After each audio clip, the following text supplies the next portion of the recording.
For the first time in history, we base our sense of style, behavior, music, and taste off what we see on television. From birth, we are bombarded with commercial advertisements instilling us with a sense of what's cool, what's new, and what's trendy. We live in a world where conformity makes way to acceptance, where uniqueness in an individual is considered unusual, and where mega corporations allow mass advertising of individuality.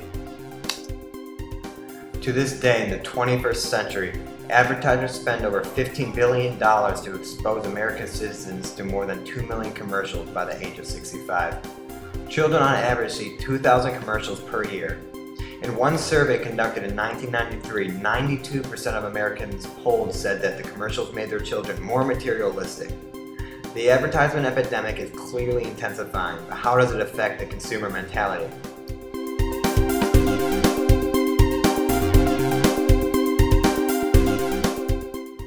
As adolescents, we are exposed to over 40,000 ads on television, the internet, movies, and newspapers, trying to sell us over 900,000 brands, causing us to spend over $15 billion on consumer goods that we don't even need every single year.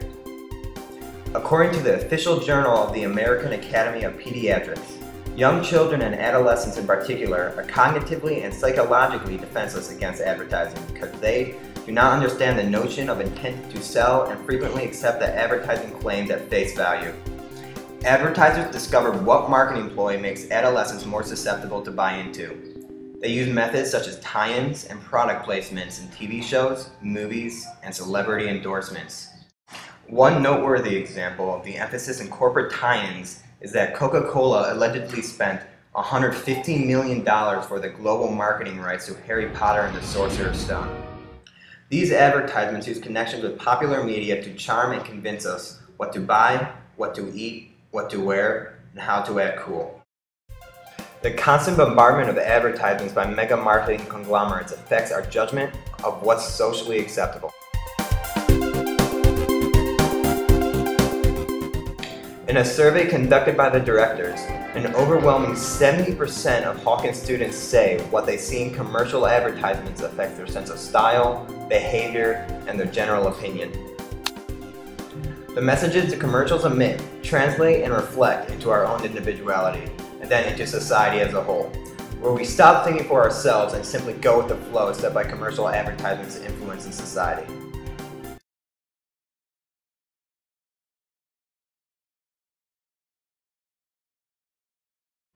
It is obvious to see that the money pumped into advertising and promoting pop culture causes much of society to conform to a uniform standard.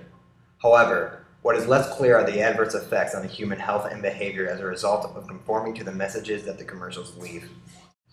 For example, after extensive research on alcohol promotions that companies spend over $5.7 billion per year on, pediatricians concluded that, quote, adolescent drinkers are more likely to have been exposed to alcohol advertising. Exposure to beer commercials represent a significant risk factor to adolescents. The same results were found after looking into the cigarette promotions the companies pumped over $30 million a day into. Research discovered that 1/3 of adolescent smokers were influenced by cigarette ads, and over 20 studies have found that, quote, children exposed to cigarette ads or promotions are more likely to become smokers themselves.